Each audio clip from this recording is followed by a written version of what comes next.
Hello and welcome to the Let's Talk Fabulous show. I am Gloria Grace Rand, your host for this week. And we are going to be continuing our legacy series today with a focus on generational mindset. And we've got some fabulous panel of subject matter experts here to deal with that. So let's talk.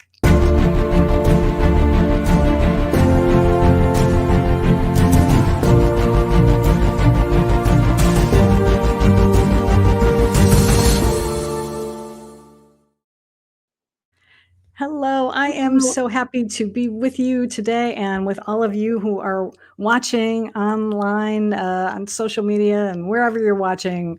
We're so delighted to have you here. We're going to be talking about generational mindset and what happened, different beliefs and things that we've got. But first, I want to introduce part of our panel. We're having some technical issues, I think, with the other two folks, but hopefully they will be here shortly. But I want to go around, and we'll start with you, Carol, if you want to introduce yourself and Sure. and say where you are, where you're coming to us right now. I am coming to you from Los Angeles. All right, and down below there, we've got. Lisa Montgomery, and I am in hot, steamy, beautiful Palm Bay, Florida. All right, welcome. And we've got, yay, another one of our panel members. So we're just doing a quick intro of your name and where are you coming to us from? Sure. I'm Jess Brace, and I am in Orlando, Florida. All right, awesome. Not too far from me because I'm coming to you from Melbourne, Florida, as a matter of fact. So so we're gonna start diving in with this talk about generational mindsets and how we have like these different beliefs depending on what age you are and things like that. But I think what I'm going to do, we're going to kick it off with a video actually from one of our panelists here. So I'm going to play that first and then we'll get started. Hi, my name is Carol Pilkington. I'm a spiritual teacher and counselor, and I work with individuals, entrepreneurs, business owners that are going through anxiety, depression, and grief and loss. I am a product of the 60s, and as you can imagine, it was a very tumultuous period for everyone. And I will be talking about finding authenticity and purpose in the world during that time and my experience of it. Thank you.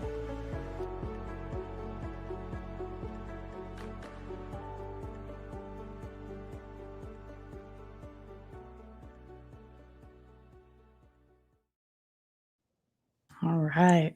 Well, let's get started with Carol. I would love for you to start, elaborate on being a child of the 60s, or actually, I guess maybe growing up in the 60s.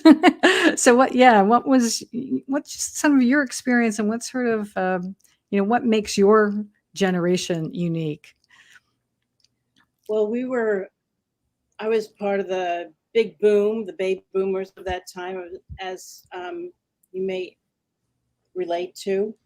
And I was around 10 years old in 1964 when things really started to explode. And women were, beginning to rumble and make waves about their place in the world between 1964 and the mid 70s. So I was there for all of it and experiencing all of it. And in the midst of it all, I had an experience, a spiritual experience that informed me that I am love. And as you can imagine, during that period, all I could see was a lot of chaos going on and war and so much disruption that I didn't know what to make of it, of what I experienced juxtaposed to what was happening in the world. And so my journey was about finding who I am in all of that. What does it mean to be here? And to speak my own truth. And what does authenticity and purpose really mean? And it's been a long journey. And I finally got there, I think. I don't have to rely on external sources to validate my existence. And that's one of the biggest lessons that I learned coming out of that period and growing into my own, if you will, and discovering that my purpose beyond the work that I do in the world, beyond my career, my roles, is to raise my own consciousness, which will contribute to the larger consciousness, if you will.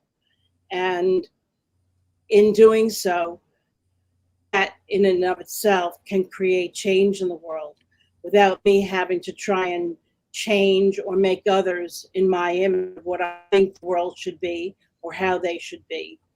Those are the two biggest lessons that I came away with and that I am living into now. Very cool. Anybody else have any comments about that like to share? Lisa or Jess? I can comment on that if you like. Yeah. I was born in 1960, Carol. So I'm a little younger than you, but not much. Jessica's the baby here, I think. But it's kind of interesting because I was raised in a very traditional, my dad was an accountant and my mom stayed home. So I was raised in that situation. And I went into the corporate workplace in my early 20s. And I really saw the big difference like between men and women during that period of time, and just tried to steer clear of the men because they were chasing you all over the place, right? It was really, people don't believe that happened, but boy, it was hot and heavy then. So it's been really an interesting journey throughout my life, and to watch other women to understand how it's all changed for the men as well as we go into these different decades of our lives, their attitudes and our attitudes moving forward from that period of time of the 50s, really. So patriarchal. I mean, there's still a lot, but you know what I mean? Yeah, absolutely. You know, one of the things that I'm similar to you too, in that I was born, I'm a little bit, yes, I guess I'm between the two of you, I guess, in age. I'm trying to do the math here and it's not working for me too much. I will tell you one thing, and I'd love to know your thoughts about this, is that I guess this came up in the 90s, but it's just been coming through again, that now they're creating a new generation, taking out of the baby boomers, these sort of late boomers, which is I'm a part of, and calling it Generation Jones, because we really grew up in the 70s. So it's like from 1954 to 1965. So I'm curious if you've, even in maybe dealing with people who are, from that age group, have any of you, kind of seen maybe different attitudes, different beliefs between, the sort of the traditional, what we think of as the traditional baby boomers, as opposed to maybe people who are, and then we can even get into Gen Z and things like that. Any thoughts? I'm going to pick on you. Yeah, I see tremendous differences. And I think they're great differences because the generations that are coming up now from the 80s and 90s, actually the 90s, oh my gosh, what they're coming in with is so brilliant. And it's actually can move me to tears sometimes, the level of consciousness that they have. And sometimes it could be hard for some people to relate to them because they don't take, any nonsense. That's kind of cleaning it up if you haven't noticed from anybody. They have questions, but they want to find their own answers. And I love that about them. Absolutely love that, because they don't rely on the things that we relied on growing up as tried and true. They have their own mind. They want to find out for themselves. And I just am so excited about that. I love that. In fact,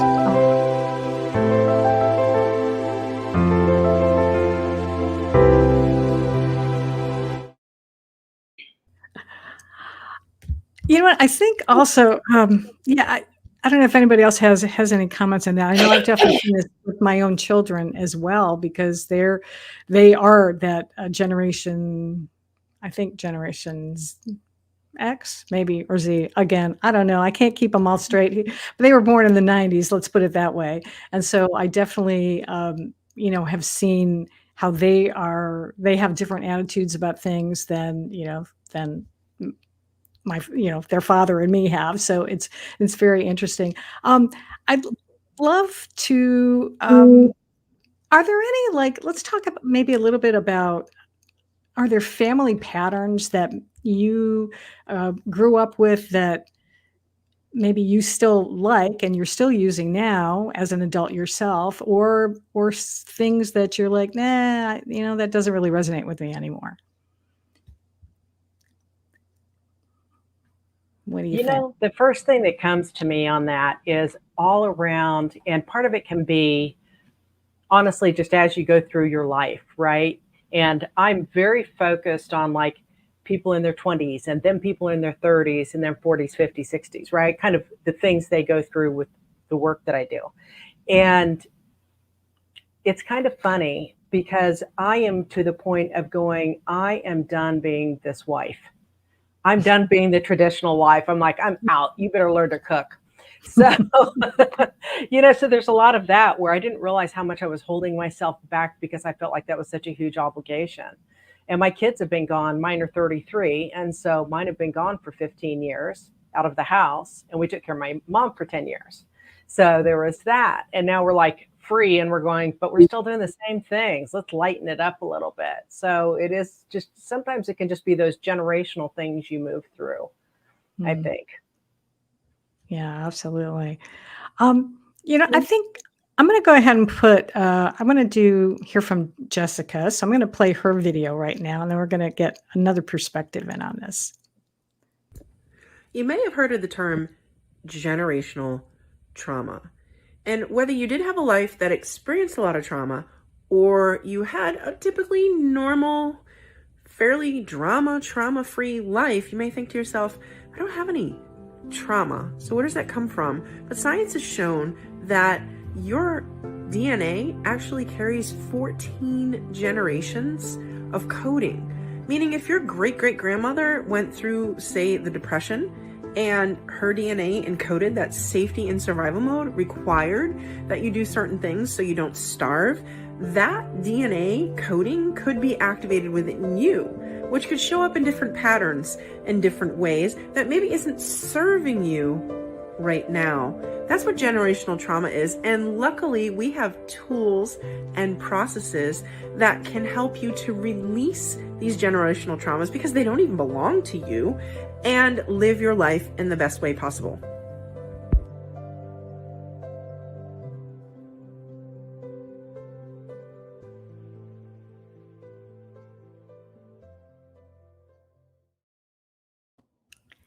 All right, so I'm going to put Jess here in the hot seat and let you expand on that a little bit. Yeah. Yeah, it's just really a lot, like, as I grew older. So I'm not that far behind you. I just turned 50 this week. So I was born in the mid 70s, and I have two children who were born in the 20 teens. Oh, So wow. I have little ones. So it's actually really interesting in the huge gap between generations.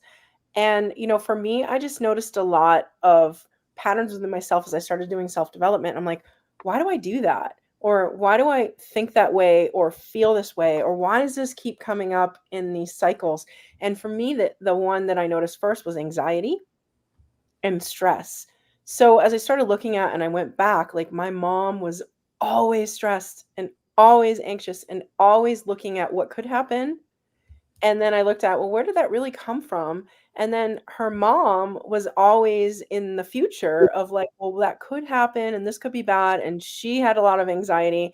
And then I looked at my great grandmother and I was like, wait a minute, what is going on here? Why do we have 4 generations of women who are all like, oh my God, this is so bad. And all they talk about is the gossip and the bad and looking at the future. And I was like, I really think there's something to it. So I started studying and taking classes in, how to move through generational trauma and let that go. And it was just so eye-opening with the science of it all. Like we are programmed robot, and I hate to say it like that, but we're programmed robots. Like everyone's like, oh, AI and all that. But like right now, our patterns either come from pre-existing patterns that are within our DNA coding, or they're showing up because it was something that we learned along the way. Like people talk about the story with the pot roast, like cutting off the end of a pot roast and putting it in the pan and just throwing it out. And like, well, why are you doing that? Well, because your grandmother did it. So then the lady asked, well, Grandma, why do you cut off the ends of the pot roast? Because my pan was too small and it didn't fit. Like it didn't fit in the oven. So it was just like, that's such a great example of like generational patterns that we go through. And watching it as it changed is like where in society, I think now finally we have the autonomy to be like, well, this is me and this is what I think.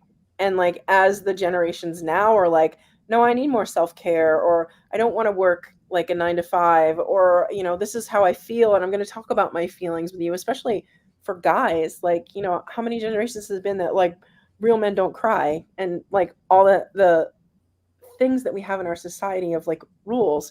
But when we think about it, is like, whose rules do they even belong to? Are they even mine? And that's a really good question to ask yourself when you find something coming up. Like, does it really even belong to me? Oh, I love that. Yeah, in fact, I think that calls for another little video here. I'm gonna pull up here. So just I want to say there we go. If I can get it. Come on.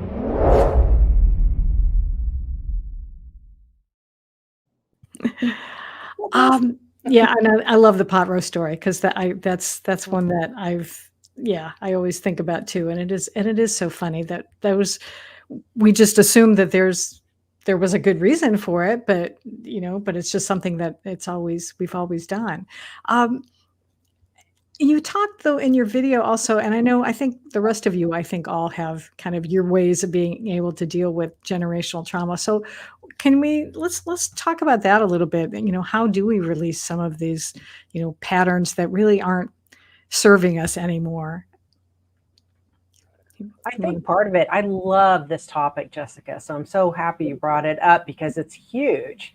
And it is one of those things like, how could I be acting like this? Why is this coming up always? And I'm like, have this perfectly happy life. So why am I creating this drama or whatever around myself? And what's interesting is I have twin girls, and one of them has picked up from my husband and the other one has picked up things from me. You can just see it split down the middle. So I found that to be, I'm sure there's like some mixture in there too, but like the more extreme things that you might see. So it is very, very interesting.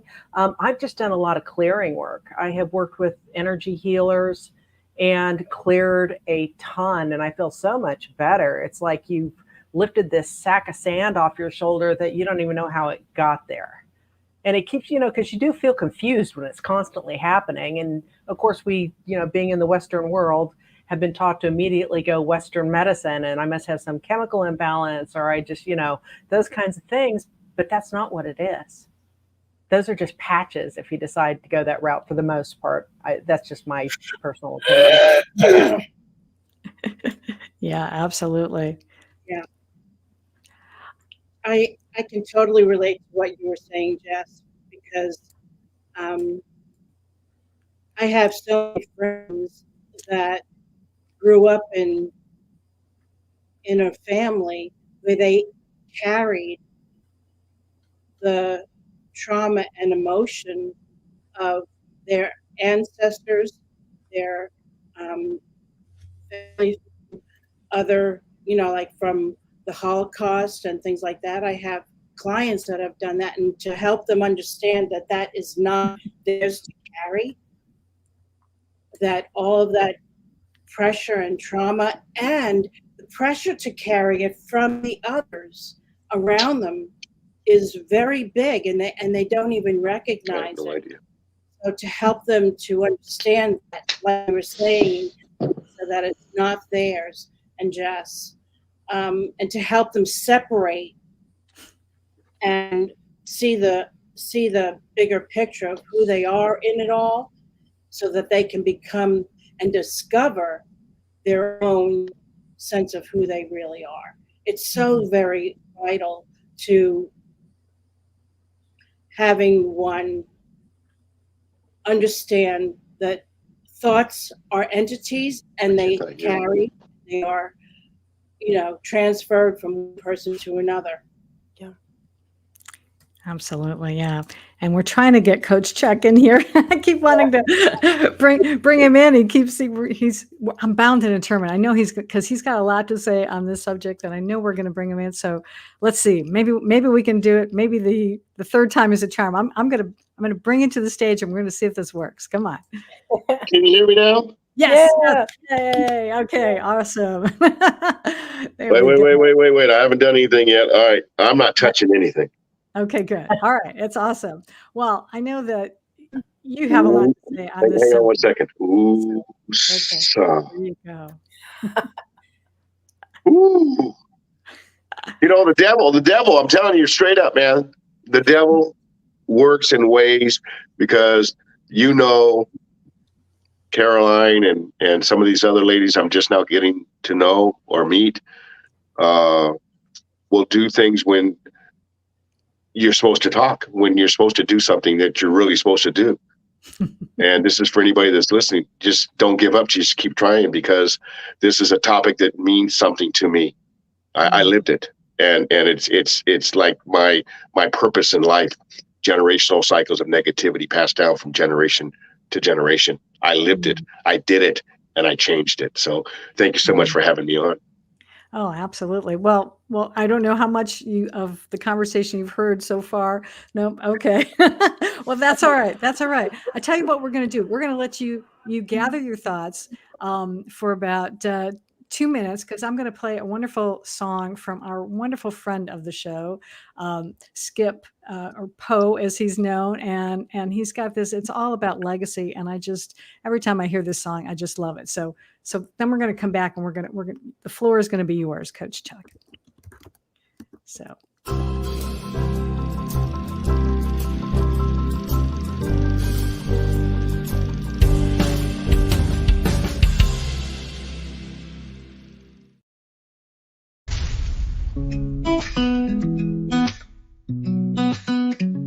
In the quiet moments, when the sun begins to rise, we find the strength within us. In the stories of our lives, not in gold or glory, but in hearts we've touched with grace, in the love we share with others, in each kind and gentle face. Your legacy is the love you leave behind, in the hands you've held and the souls you've helped to find.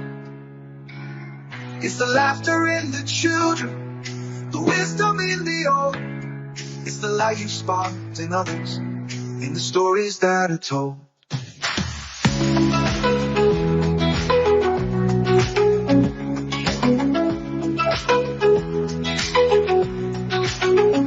Through the trials and the triumphs, in the battles that we fight, it's the courage and the kindness that will always shine so bright. In the lessons that we teach and the dreams that we inspire, in the way we lift each other higher and higher. Your legacy is the love you leave behind, in the hands you've held and the souls you've helped to find.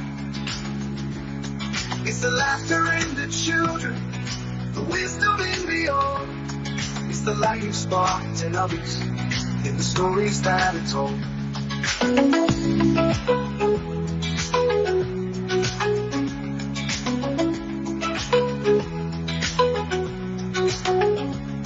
the final song you sung, and the curtains drawing near, it's the moments filled with love that will echo year to year.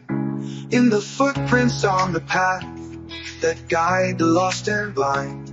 Your legacy will live on in the hearts you've left behind. Your legacy is the love you leave behind, in the hands you've held, in the souls you've helped to find. It's the laughter in the children, the wisdom in the old. It's the light you sparked in others, in the stories that are told. So let's live with open hearts and give with all our might. For the legacy we leave is a beacon in the night, in the echoes of our actions, in the whispers of the wind. Our legacy of love is where it all begins. Our legacy of love is where it all begins.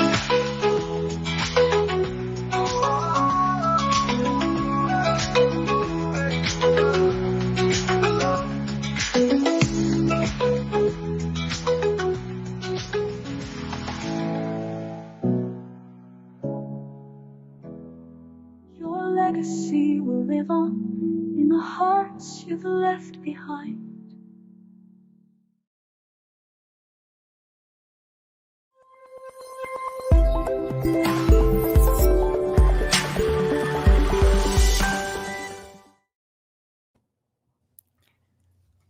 Beautiful, beautiful.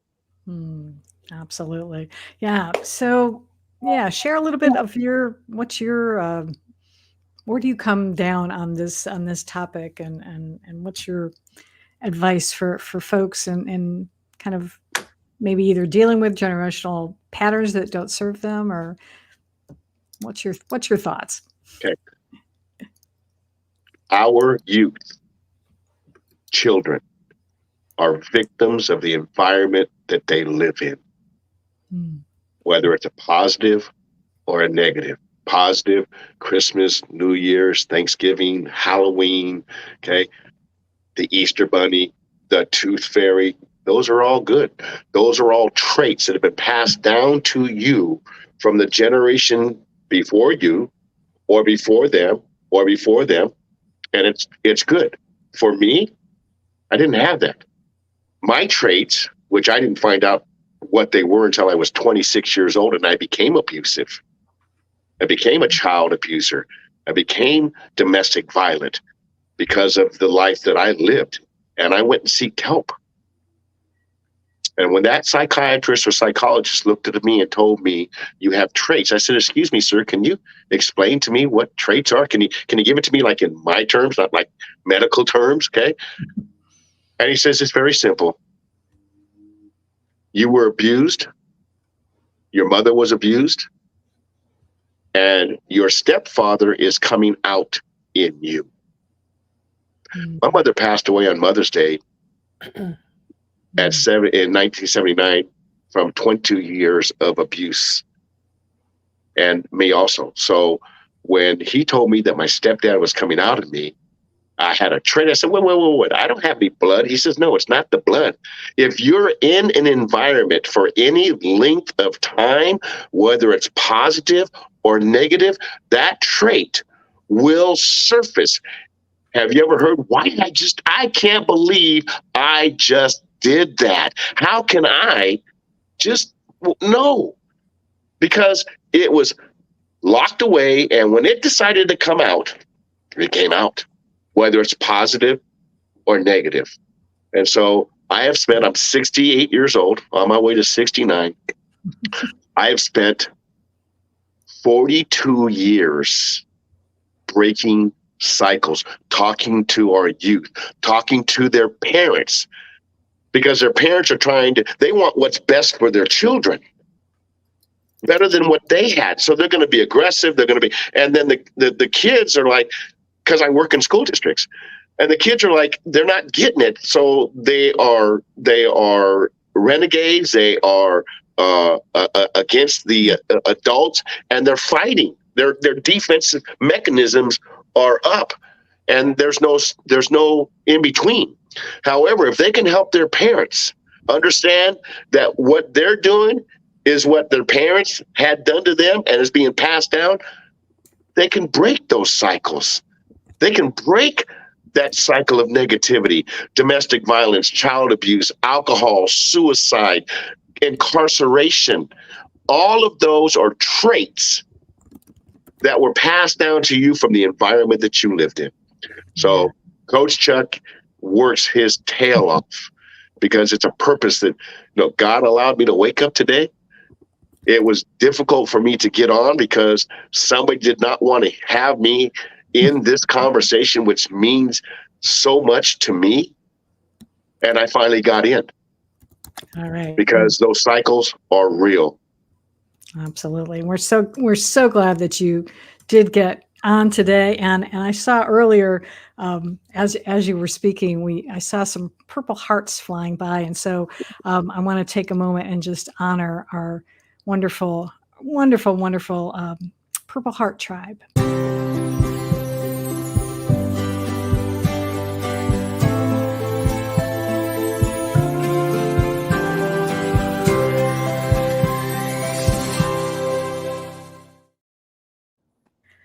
Yeah, I know I can relate to a lot of what you were saying because I had similar, not exactly similar upbringing, but I know I found myself at one point raising my son and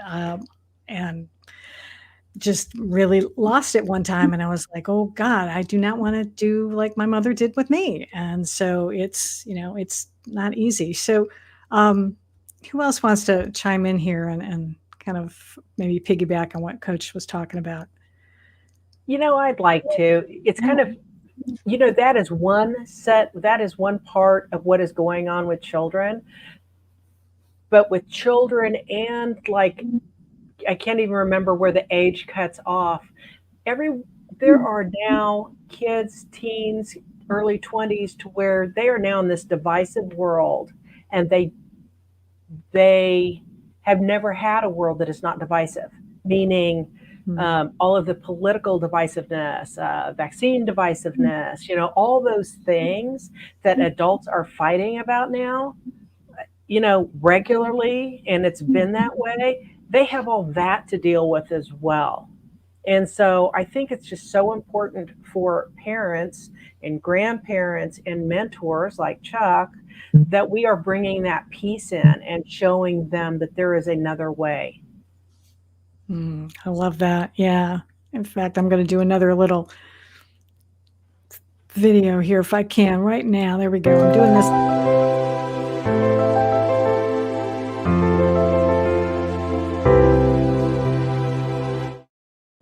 That one's my favorite.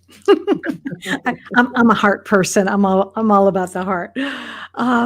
Yeah. So yeah, thank you for sharing that, Lisa. And anybody else, Jess? Anything else you want to add on that?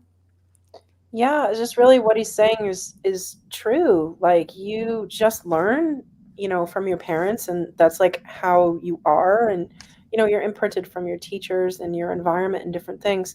And I also, want to bring up the point of resistance.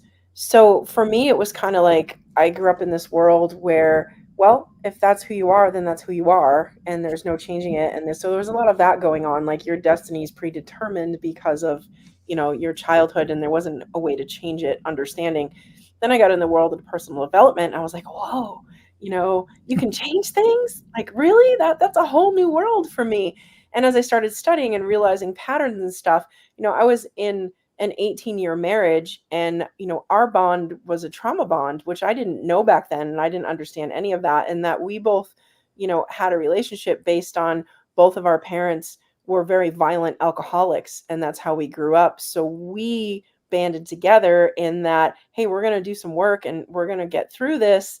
And, we're not going to be like them, never like them, not like them.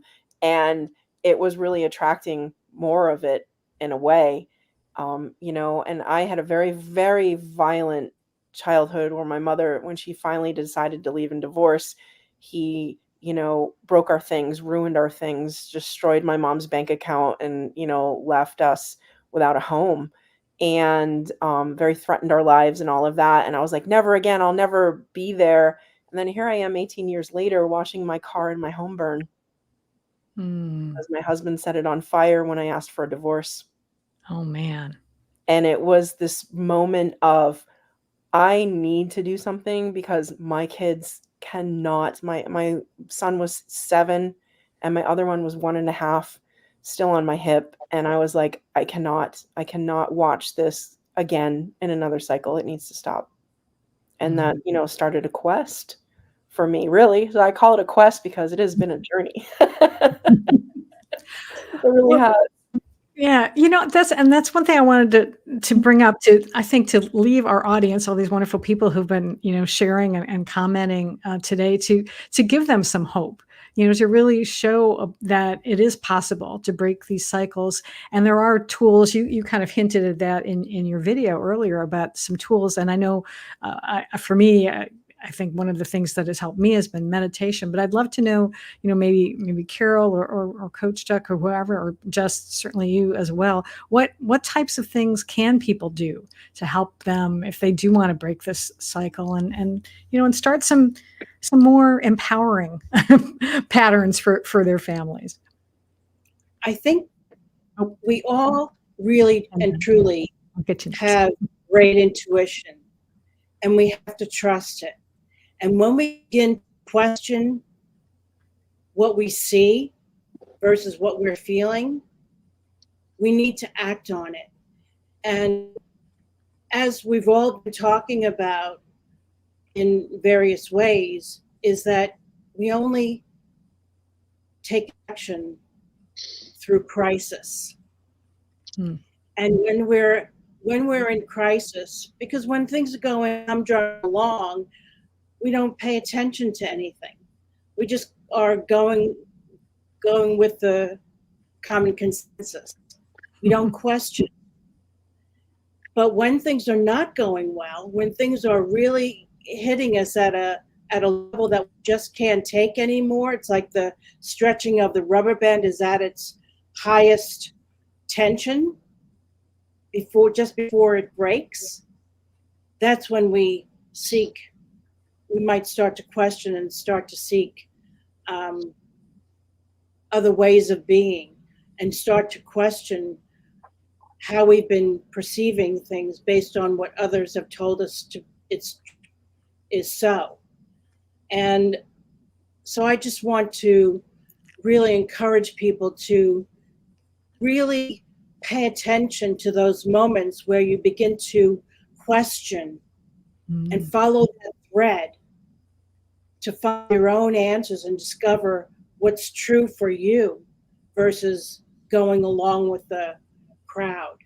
When I was driving in a car one time and everybody was talking, and I used to be a real people pleaser and get along. And something shifted in me when I was hearing people talk, and I said, well, a voice said inside, what do you think? What do you believe in? What is your opinion about this?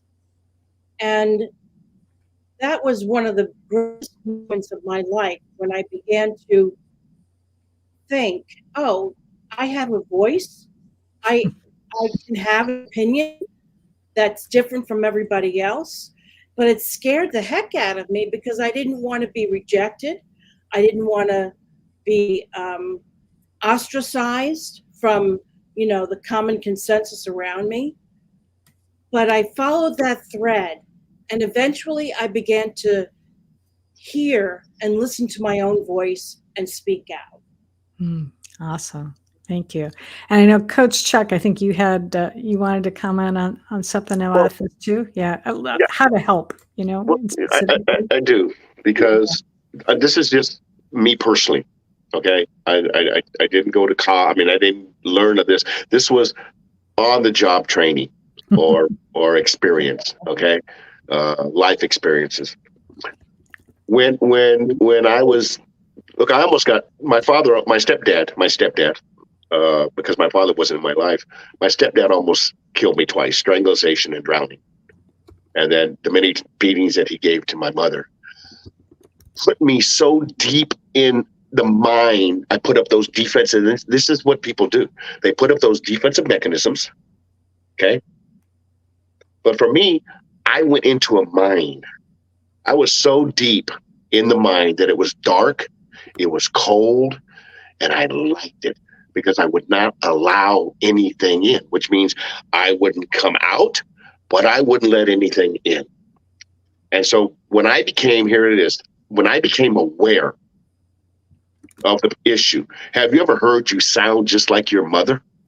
Or you act just like your father? Well, when you hear it's like, "God, I don't like hearing that." Okay, well, maybe it's true because you are acting like them, but you have to become aware. And so once you become aware, it's almost like an alcoholic. An alcoholic is not an alcoholic until he attends or she attends an AA meeting. Now they become aware that they are truly an alcoholic. Well, these traits, these cycles that are passed down, like I said, acting like the ones before you because that was the environment that you lived in. It's difficult, but become aware, and then you forgive. You see, I forgave my stepfather. I have forgiven my stepfather because he was a victim of the environment that he lived in, and he didn't know any better.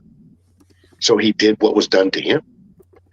And then, it's like once you get it, once you become aware of it, you start working on it, you start lowering. That's what I do in the school districts. I'm speaking all over the country now in school districts, helping our youth, middle school. I start with middle school, okay, helping them become aware because they don't want to hear from their parents. They're like their defensive mechanisms up. They're having issues, and they don't want to hear from their parents because you act just like your father or you look just like your mother. They don't want to hear that. So those mechanisms go up. I help them lower them defensive mechanisms so we can get into the heart because you know what? All they really want in their life, which is the next generation, they want to be loved. For me, love was being beaten because after I got beat or my mother got beat, we were told we were loved by my stepdad. Well, that's kind of sort of conflicting here. How can you love me but beat me? So becoming aware and helping our youth, because that's where it starts. I'm so grateful that my granddaughters have understood what Grandpa has helped them, and that my father never saw his father in his life. My father was not in my life. I was not in one of my daughter's lives. Those cycles, those traits. My great grandchildren are being raised to know their family because my granddaughters, and I am so grateful, my granddaughters recognized that trait needed to be broken, and they are raising their children to know who their family is. They are breakable, but it's not easy. First, you have to recognize, and you have to allow it to work. Yeah, for sure. And I also want to bring up. I'm going to bring Jess up here because I'm also just going to show you. You laid down this awesome comment here, and I'd love for you to maybe if you want to just expand on this a little bit. Because you did talk about. Just what Coach Chuck was saying about noticing, but about what else people can do. Yeah, go for it. Oops, wait, I can't hear you. Wait, speak up again. There we go. Oh. I had to sneeze. I muted it. It really, is not about other people's rules. And that was really something for me as like people pleasing and being the good girl and doing what you're supposed to and all that. It was just this whole realization that who says that it has to be someone else's rules? What about where I'm at or how I feel? Doesn't that matter? And so for me, a big part of the healing journey was like looking at, does this feel good to me? And how do I feel about this? Like, how do I really feel about this? Because I never paid attention to my feelings. I just operated through, oh, that was really rude that they said that. And then I would be like, move on, but then it would kind of sit there in your system and be like, well, she's rude. And then I'm just not going to be around her. And then it just keeps going. And so it was really like, well, how do I feel about that? And so I started noticing, where I was at in relationships, where I was at with how I was doing things, am I raising my voice to my kids a little too much? Am I, doing too many things and saying yes and not saying no enough? All of those things. How do I feel about that? And then just allowing the space for it to, well, how, and writing, I journaled a lot. That was my thing, just really writing out, like, autonomically, like just writing and writing, like, how do I feel? But when I first started, I was terrified to ask questions because I didn't have anyone to be like, "Oh, I went to a seminar and I learned this," and I could go back and tell my friends or my family, and they would like look at me like I had 5 heads and was from another planet. So I just started watching videos and books and different things because I wasn't ready to ask for help. I didn't want to be seen, as weak or not knowing something, or, someone who needed help when I really, really, really needed help. But I wasn't there to kind of come out and say that I needed help until I read some books and learned about patterns of abuse, and even the subtle patterns. Like, my therapist one time told me to watch the movie Gaslighting.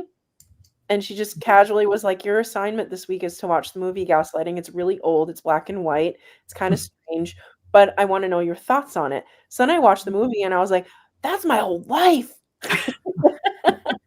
And I was like, "There's a term for that? I didn't even know there was a term for that. Everyone in my entire family does that." And that's like actually the only conversation that people have is pretty much they gaslight each other, like consistently and constantly. Like you're invalidated all the time.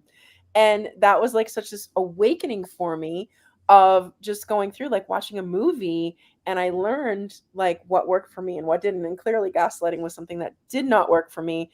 But I didn't even know what it was until I saw the movie. Wow. Yeah, that's amazing.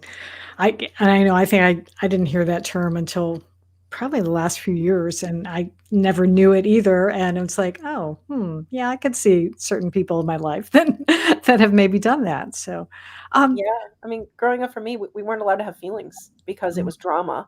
So, mm, "Oh, stop the drama. You're too much. Why are you crying with your crocodile tears? Oh, don't bring all your drama to me. I don't have the space for that right now." It was all the things that you would hear from your family members. And here I am, this child, like, I need emotional support and I'm crying and asking for it. And it was like, no, no, no. mhm. And really, the term, like I just saw on the thing, 1944, you know it's been going on for a while. That's a lot of generations Yeah. of, just, and that's just one pattern of Mhm. thousands. Absolutely. You know what I would love to focus on, because we're starting. I can't believe this hour is like flying by today. We don't have that much more time, but I'd love to know, are there some really positive patterns that you are trying to now instill in in your children, in your, heck, even in your, people that you hang out with or anything, just to start putting that out there. Who wants to share? Maybe Lisa. Yeah, we haven't heard from you in a little bit. Goodness gracious, you haven't heard from me. Um, you know, something that I always go back to is that I think it's so important for us to find the right community to spend time in. And my heart was just bleeding for Jessica, as she was talking, because I'm just like, if she would have just had a little support, if she would have just had somebody there, like as a child that was aware. But for adults and adult women, adult men, all of us need community. And it goes back to feeling what's right and what's wrong. What if you get in a community, it felt right at first and now it doesn't feel right anymore? Move on. There's millions of them, out there. But find some people to support you.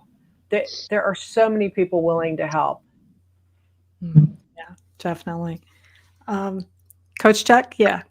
Okay, I'm gonna pass on a nugget. You ready for this? For anybody that's listening, whether it's happening in your life with what happened to you, or what's happening with your kids, or you may know somebody, I'm gonna give you a nugget. Here it is.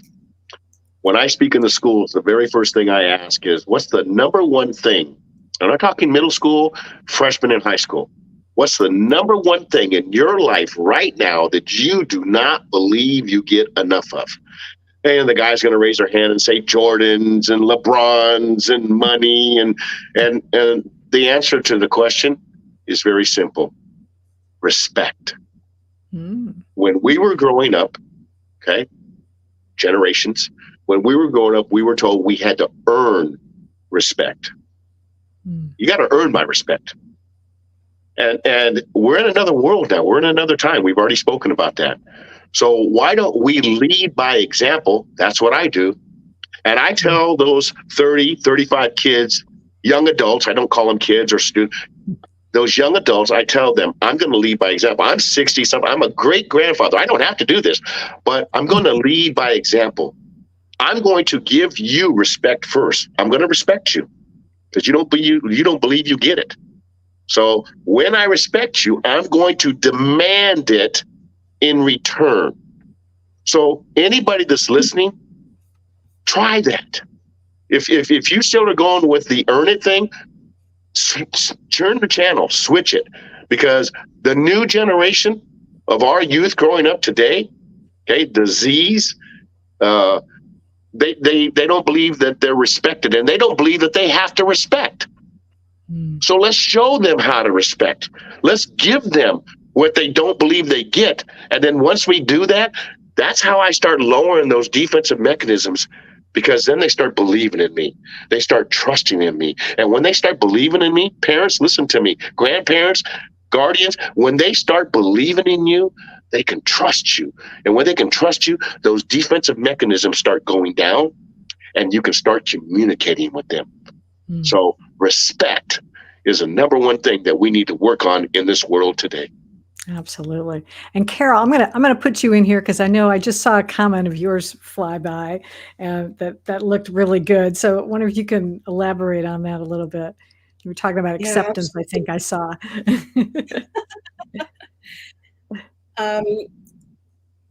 I found that accepting the stuff that I inherited was really important. It's like, I've got all these belief systems poured into me. Now what do I do with them? I have to own them, take responsibility for them, and accept that they're there. That doesn't mean that I have to live them out, but it begins the process of discovering what's true for me. And when I begin to do that,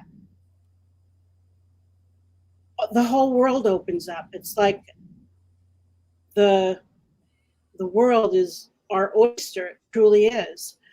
And we can determine for ourselves what is true for ourselves. And when we begin to accept all of the stuff that we've inherited and begin our own journey of discovering what's true for us, then we can accept others as they are. We can begin to meet them where they are. It is a process. Acceptance is a process of responsibility, learning and growing, love. We haven't talked about love very much here, but love, we begin to discover what love really is. Absolutely. And you know what? Not what we've been taught about love. Yeah, absolutely. And you know what? I'm gonna do a quick little video right now.